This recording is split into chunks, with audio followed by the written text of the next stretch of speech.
سيحلفون بالله لكم إذا انقلبتم إليهم لتعرضوا عنهم فأعرضوا عنهم إنهم رجس ومأواهم جهنم جزاء بما كانوا يكسبون.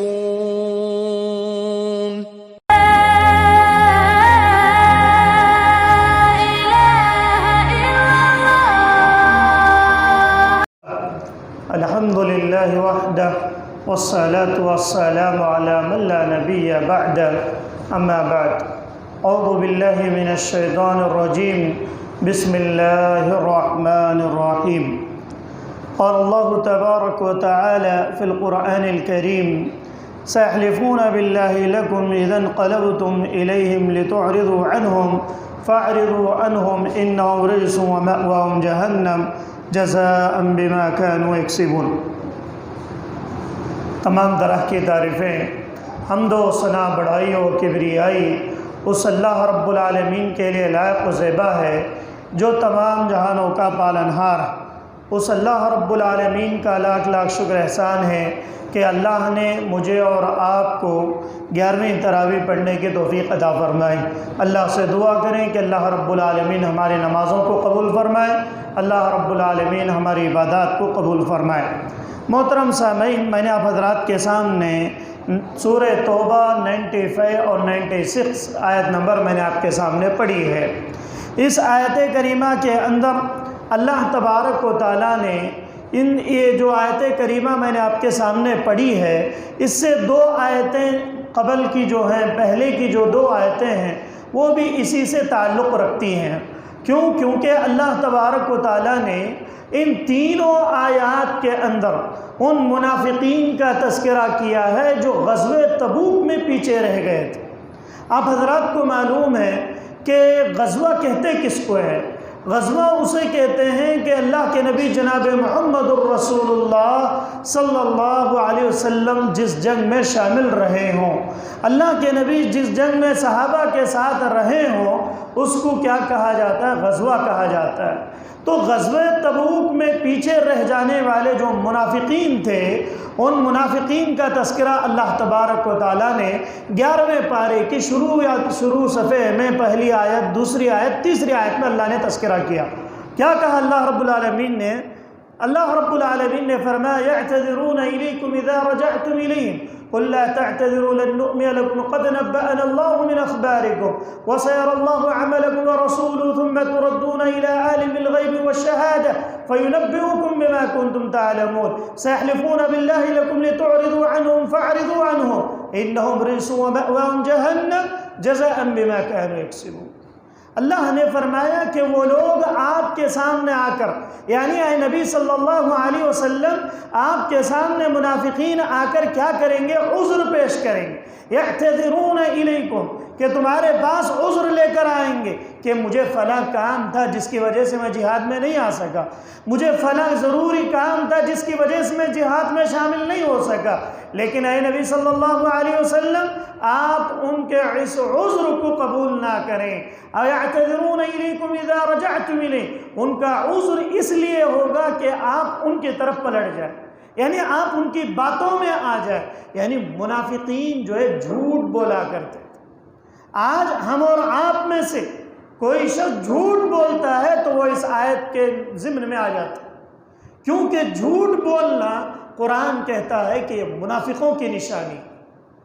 اللہ کہتا ہے یعتذرون الیک, جو منافق تھے وہ لوگ جھوٹے تھے, وہ اللہ کے نبی کے سامنے آ کر جھوٹے بہانے بنا رہے تھے کہ ہمیں فلاں کام تھا جس کی وجہ سے جہاد میں نہیں آ سکے, ہمیں فلاں ضروری ایک بہت ہی اہم کام تھا جس کی وجہ سے آپ کے ساتھ جہاد میں نہیں آ سکے.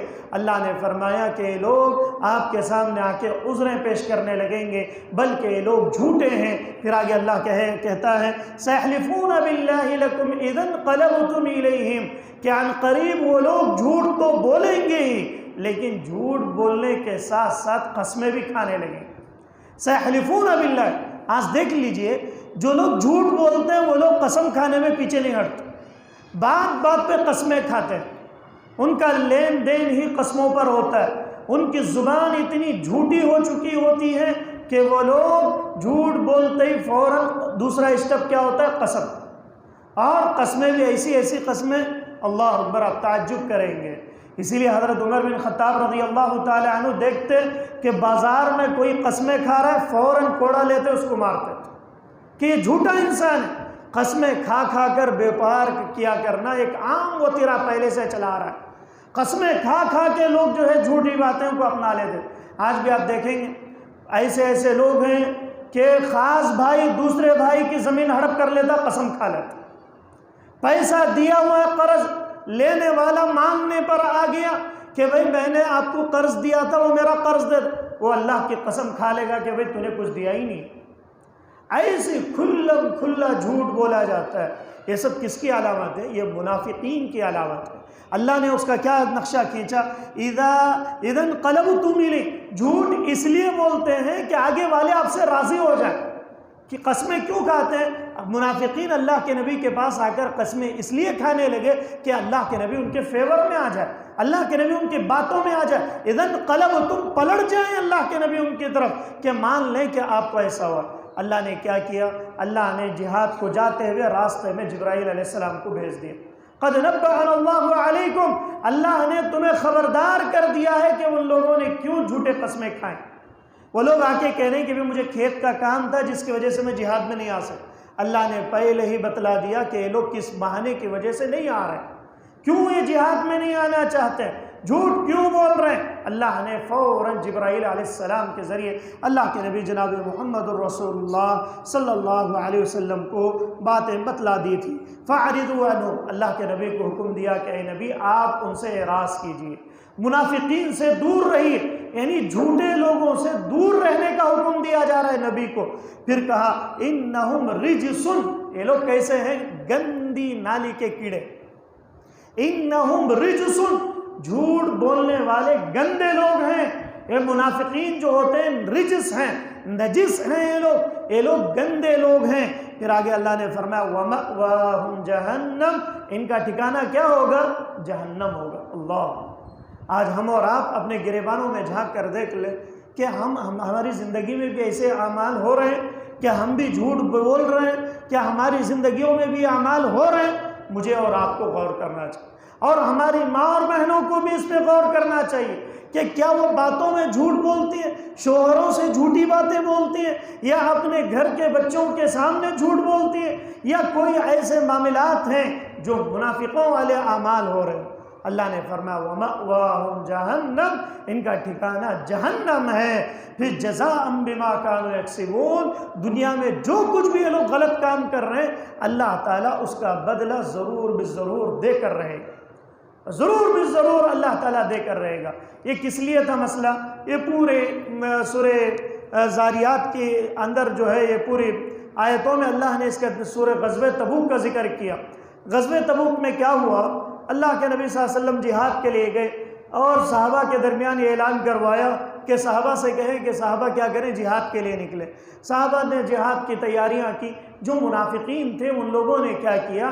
اپنی جان بچانے کے لیے بہانے بنانے لگے کہ بھئی ہم نہیں آ سکتے. کچھ نے کہا کہ نہیں کھیت میں اناج ابھی نکالنی تھی اس وجہ سے نہیں آ سکے، یا فلاں گھر میں ضروری کام تھا جس کی وجہ سے نہیں آ سکے. اللہ نے اللہ کے نبی کو بتلا دیا کہ یہ لوگ جھوٹ بول رہے ہیں. پھر آگے اللہ رب العالمین نے فرمایا کہ اللہ کے نبی صلی اللہ علیہ وسلم کے اس دور میں جب جہاد کے لیے اللہ کے نبی جا رہے تھے، منافقین نے اور ایک حرکت کر دی. کیا کر دی؟ لا تقم فيه ابدا لمسجد اسس على التقوى من اول يوم حق ان تقوم فيه رجال يحبون ان يتطهروا والله يحب المطهرين. اللہ نے کہا کہ لوگوں تم پاکی صفائی کا خاص خیال رکھو، پاکی صفائی کا خاص خیال رکھو. اللہ کے نبی جب جہاد کے لیے نکل رہے تھے کچھ منافقین آئے، آ کر کیا کہنے لگے؟ اے اللہ کے نبی ہم نے ایک مسجد بنائی ہے، آپ آئیں، آ کر ایک وقت نماز پڑھ کر جائیں.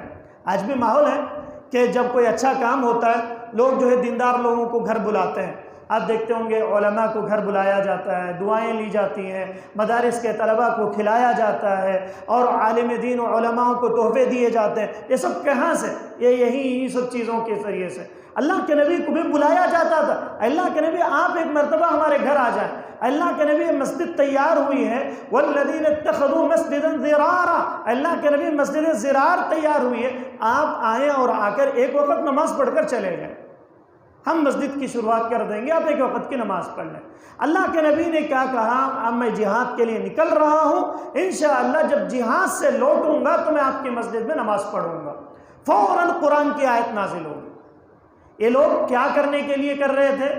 منافقین نے ایک مسجد چھوٹی اس لیے بنائی تھی، وہاں پر ان لوگوں کا ارادہ تھا کہ یہاں پر مسلمانوں کو برباد کرنے کے پلاننگ تیار کی جائے، مسلمانوں کو کیسے برباد کیا جائے۔ منافقین نے یہ حربہ اپنانے کے لیے مسجد کا سہارا لیا۔ اللہ نے فوراً اللہ کے نبی کو بدلا دیا، لا تقم فیہ ابدا، کہ اے محمد صلی اللہ علیہ وسلم آپ اس مسجد میں ایک وقت کی بھی نماز نہ پڑھیں، آپ اس مسجد کی طرف نہ جائیں، آپ اس میں نماز نہ پڑھیں۔ لمسجد اسس علی التقوی من اول، آپ اس مسجد میں نماز پڑھیں جو تقوی کی بنیاد پر رکھی گئی۔ اللہ کے نبی کو جب یہ بات معلوم ہو گئی، اللہ کے نبی نے صحابہ اکرام کو بلایا اور بلا کر فوراً کہا کہ جاؤ مسجد کو گرا دو۔ کیوں؟ کیونکہ وہ مسجد مسلمانوں کے خلاف بنائی گئی تھی، مسلمانوں کو تکلیف دینے کے لیے، مسلمانوں کو مارنے کے لیے، مسلمانوں کو ایذا پہنچانے کے لیے ان لوگوں نے، منافقین نے یہ حربہ اپنایا تھا۔ اللہ کے نبی نے اس مسجد کو توڑنے کا حکم دیا، مسجد ضرار کو توڑ دیا گیا۔ پھر آگے اللہ نے فرمایا کہ ان تقوم فیہ رجال، ایسی مسجد جس کے اندر ایسے لوگ ہوں یحبون ان یتطہروا، وہ لوگ کیا کرتے ہوں؟ پاکی صفائی کو پسند کرتے ہوں۔ کیسی مسجد میں نماز پڑھنا چاہیے؟ جہاں پر پاکی صفائی کا اہتمام کیا جاتا۔ آج ہماری مسجدیں کیسی ہیں؟ 8 دن میں صفائی ہوئی تو پھر 8 دن ہی چھوڑ۔ کچھ تو اللہ کا شکر ہے ہمارے علاقوں میں بہتر ہے، کچھ تو ایسے ہیں سال میں ایک بار صفائی ہوتی اور دھول پوری مٹی پڑی ہوئی رہتی۔ پاکی کے لیے، نماز کے لیے کیا شرط ہے؟ نماز کے لیے پاکی شرط۔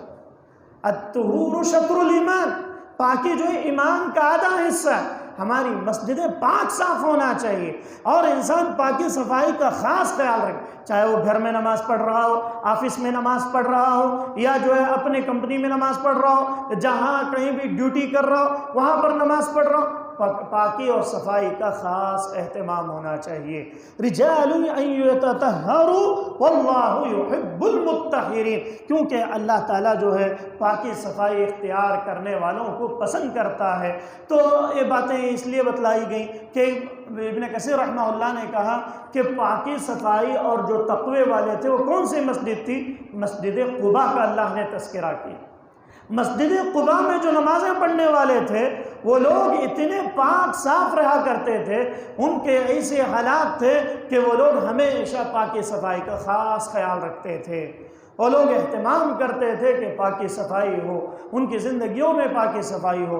اللہ رب العالمین سے دعا کریں کہ اللہ رب العالمین مجھے اور آپ کو جھوٹ سے بچائے، مجھے اور آپ کو منافقت سے بچائے، ہماری ماں اور بہنوں کو جھوٹ بولنے سے بچائے، شوہروں کی اطاعت کرنے کی توفیق عطا فرمائے، اور جھوٹ جیسے بلا سے ہر انسان کو پرہیز کرنے کی توفیق عطا فرمائے، اور پاکی صفائی کا خاص خیال رکھیں۔